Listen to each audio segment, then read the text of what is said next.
Perú Cultural Canal Peruano de Cultura presenta a Ricardo Palma y sus tradiciones peruanas.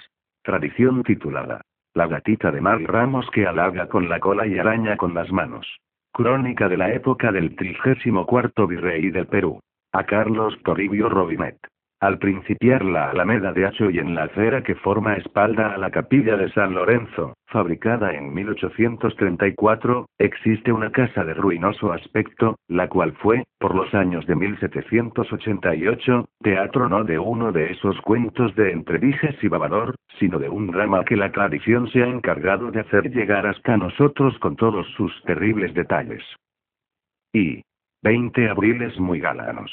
Cutis de ese gracioso moreno aterciopelado que tanta fama dio a las limeñas, antes de que cundiese la maldita moda de adobarse el rostro con menjurjes, y de andar a la regatiña y como albañil en pared con los polvos de rosa y arroz. Ojos más negros que noche de trapisonda y velados por rizadas pestañas. Boca incitante, como un azucarillo amerengado. Cuerpo airoso, si los hubo, y un pie que daba pie para despertar en el prójimo tentación de besarlo. Tal era, en el año de gracia de 1776, Benedicta Salazar. Sus padres al morir la dejaron sin casa ni canastilla y al abrigo de una tía entre bruja y celestina, como dijo Quevedo, y más gruñona que mastín piltrajero, la cual tomó a capricho casar a la sobrina con un su compadre, español que de a legua revelaba en cierto tufillo ser hijo de Cataluña, y que ainda más tenía las manos callosas y la barba más crecida que deuda pública. Benedicta miraba al pretendiente con el mismo fastidio que a mosquito de trompetilla, y no atreviéndose a darle calabazas como melones, recurrió al manoseado expediente de hacerse archidevota, tener padre de espíritu, y decir que su aspiración era a monjío y no a casorio. El catalán, atento a los repulgos de la muchacha, murmuraba: niña de los muchos novios, que con ninguno te casas. Si te guardas para un rey, 4 tiene la baraja. De aquí surgían desazones entre sobrina y tía. La vieja la trataba de gazmoña y papahostias, y la chica rompía a llorar como una bendita de Dios, con lo que enfureciéndose más aquella mejera, la gritaba: hipócrita. A mí no me engatuses con purisimitas. ¿A qué vienen esos lloriqueos? Eres como el perro de Juan Molleja, que antes que le caiga el palo ya se queja. ¿Con qué monjío? Quien no te conozca que te compre, saquito de cucarachas. Cualquiera diría que no rompe plato, y es capaz de sacarle los ojos al verdugo grano de oro. Si no conoceré yo las uvas de mi majuelo. ¿Con qué te apestan las barbas? Miren a la remilgada de jurquillos, que llevaba los huevos para freírlos. Pues has de ver toros y cañas como yo pille al alcance de mis uñas al barbilampiño que te braja el juicio. Miren a la gatita de Mar Ramos, que hacía ascos a los ratones y engullía a los gusanos. Malaya la niña de la media almendra. Como estas peloteras eran pan cotidiano, las muchachas de la vecindad, envidiosas de la hermosura de Benedicta, dieron en bautizarla con el apodo de gatita de Mar Ramos. Y pronto en la parroquia entera los mozalbetes y demás niños zangolotinos que la encontraban al paso, saliendo de misa mayor, la decían: qué modosita y qué linda que va la gatita de Mar Ramos. La verdad del cuento es que la tía no iba descaminada en sus barruntos. Un petrimetre, don Aquilino del Euro, era el quebradero de cabeza de la sobrina. Y ya fuese que ésta se exasperara de andar siempre al morro por un quítame allá esas pajas, o bien que su amor hubiese llegado a extremo de atropellar por todo respeto, dando al diablo el hato y el garabato, ello es que una noche sucedió lo que tenía que suceder. La gatita de Mar Ramos se escapó por el tejado, en amor y compañía de un gato pizpireto, que olía a almizcle y que tenía la mano suave. Y demos tiempo al tiempo y no andemos con lilahilas y recancanillas. Es decir, que mientras los amantes apuran la luna de miel para dar entrada a la de hiel, podemos echar, lector carísimo, el consabido parrafillo histórico. El excelentísimo señor de Teodoro de Croix, caballero de Croix, comendador de la muy distinguida orden teutónica en Alemania, capitán de guardias valonas y teniente general de los reales ejércitos, hizo su entrada en Lima el 6 de abril de 1784. Durante largos años había servido en México bajo las órdenes de su tío, el virrey Marqués de Croix, y vuelto a España, Carlos III lo nombró su representante en estos reinos del Perú. Fue su excelencia, dice un cronista, hombre de virtud eminente, y se distinguió mucho por su caridad, pues varias veces se quedó con la vela en la mano porque el candelero de plata había dado a los pobres, no teniendo moneda con que socorrerlos. Frecuentaba sacramentos y era un verdadero cristiano. La administración del caballero de Croix, a quien llamaban el flamenco, fue de gran beneficio para el país. El virreinato se dividió en 7 intendencias, y estas en distritos o subdelegaciones.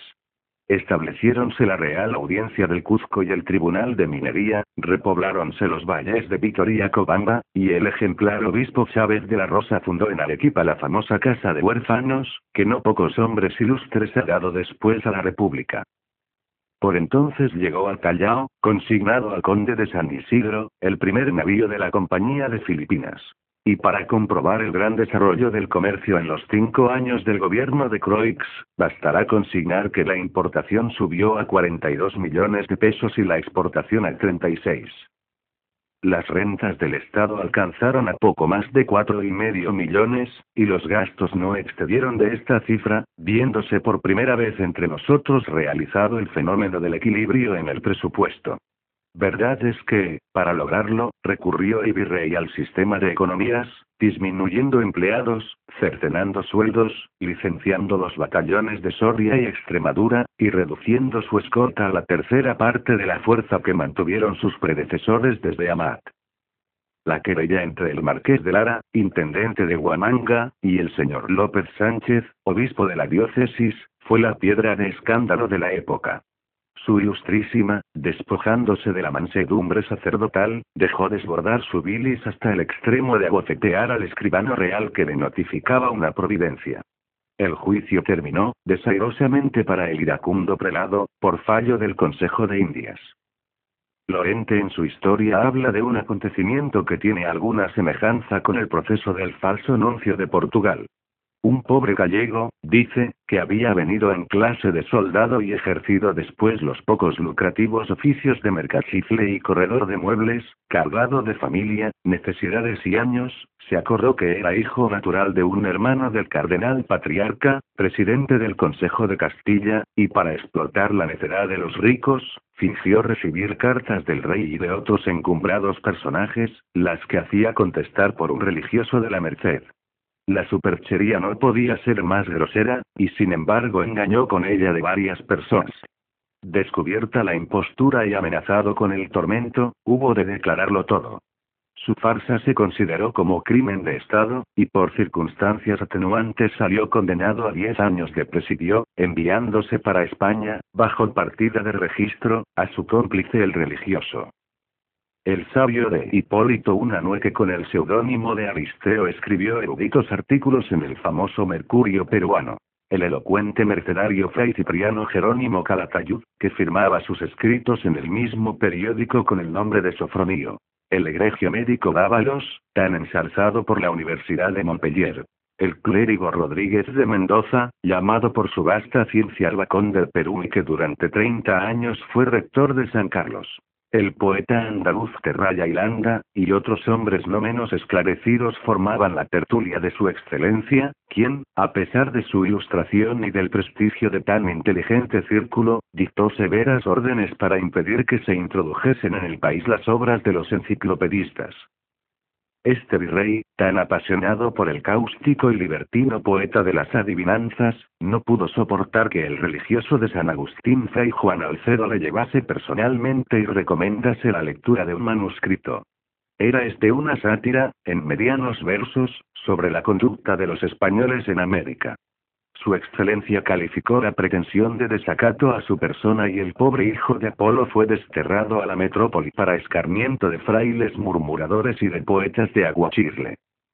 El caballero de Croix se embarcó para España el 7 de abril de 1790, y murió en Madrid en 1791 a poco de su llegada a la patria.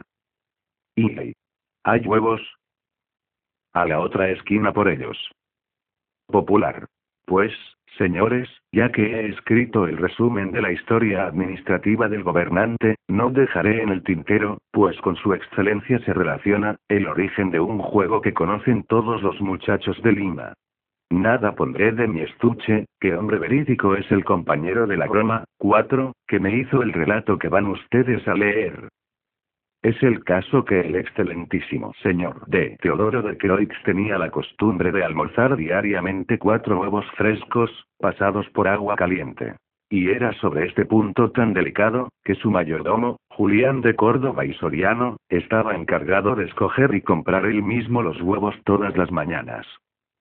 Mas si el virrey era delicado, el mayordomo llevaba la cansera y la avaricia hasta el punto de regatear con los pulperos para economizar un piquillo en la compra. Pero al mismo tiempo que esto intentaba había de escoger los huevos más grandes y más pesados, para cuyo examen llevaba un anillo y ponía además los huevos en la balanza.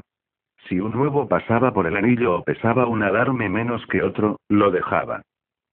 Tanto llegó a fastidiar a los pulperos de la esquina del arzobispo, esquina de palacio, esquina de las mantas y esquina de judíos, que encontrándose estos un día en cabildo para elegir balanceador, recayó la conversación sobre el mayordomo de Julián de Córdoba y Soriano, y los susodichos pulperos acordaron no venderle más huevos. Al día siguiente al del acuerdo presentóse de Julián en una de las pulperías, y el mozo le dijo: «No hay huevos, señor de Julián. Vaya su merced a la otra esquina por ellos». Recibió el mayordomo igual contestación en las 4 esquinas, y tuvo que ir más lejos para hacer su compra.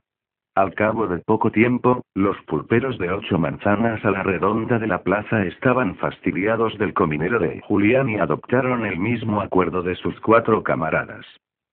No faltó quien contara al virrey los trotes y apuros de su mayordomo para conseguir huevos frescos, y un día que estaba su excelencia de buen humor le dijo: «Julián, ¿en dónde compraste hoy los huevos?» «En la esquina de San Andrés». «Pues mañana irás a la otra esquina por ellos».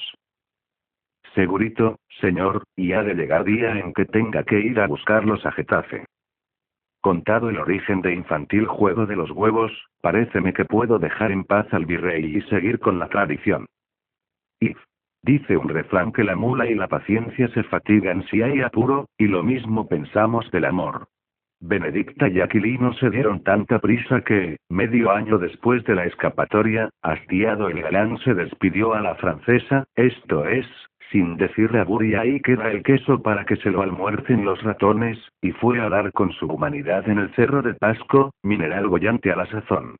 Benedicta pasó días y semanas esperando la vuelta del humo o, lo que es lo mismo, la del ingrato que la dejaba más desnuda que cerrojo. Hasta que, convencida de su desgracia, resolvió no volver al hogar de la tía, sino arrendar un entresuelo en la calle de la Alameda. En su nueva morada era por demás misteriosa la existencia de nuestra gatita. Vivía encerrada y evitando entrar en relaciones con la vecindad. Los domingos salía a misa de alba, compraba sus provisiones para la semana y no volvía a pisar la calle hasta el jueves, al anochecer, para entregar y recibir trabajo. Benedicta era costurera de la marquesa de Soto Florido con sueldo de 8 pesos semanales. Pero por retraída que fuese la vida de Benedicta y por mucho que al salir rebujase el rostro entre los pliegues del manto, no debió la tapada parecerle costal de paja a un vecino del cuarto derecha, quien dio en la flor, siempre que la atisbaba, de dispararla a quemarropa un par de chicoleos, entremezclados con suspiros, capaces de sacar de quicio a una estatua de piedra berroqueña. Hay nombres que parecen una ironía, y uno de ellos era el del vecino Fortunato, que bien podía, en punto a femeniles conquistas, pasar por el más infortunado de los mortales. Tenía hormiguillo por todas las muchachas de la feligresía de San Lázaro, y así se desmorecían y ocupaban ellas de él como del gallo de la pasión que, con arroz graneado, ají, mirasol y culantrillo, debió ser guiso de chuparse los dedos. Era el tal, no gallo de la pasión, sino Fortunato, lo que se conoce por un pobre diablo, no mal empalillado y de buena cepa, como que pasaba por hijo natural del conde de Pozos Dulces. Servía de amanuense en la escribanía mayor del gobierno, cuyo cargo de escribano mayor era desempeñado entonces por el marqués de Salinas, quien pagaba a nuestro joven 20 duros al mes, le daba por ascua del niño Dios un decente aguinaldo y se hacía de la vista gorda cuando era asunto de que el mocito agenciase lo que en tecnicismo burocrático se llama buscas legales. Forzoso es decir que Benedicta jamás paró mientes en los arrumacos del vecino, ni lo miró a hurtadillas y ni siquiera desplegó los labios para desahuciarlo, diciéndole: perdone, hermano, y toque a otra puerta, que lo que es en esta no se da posada al peregrino. Mas una noche, al regresar la joven de hacer entrega de costuras, halló a Fortunato bajo el dintel de la casa, y antes de que éste la endilgase uno de sus habituales piropos, ella con voz dulce y argentina como una lluvia de perlas y que al amartelado mancebo debió parecerle música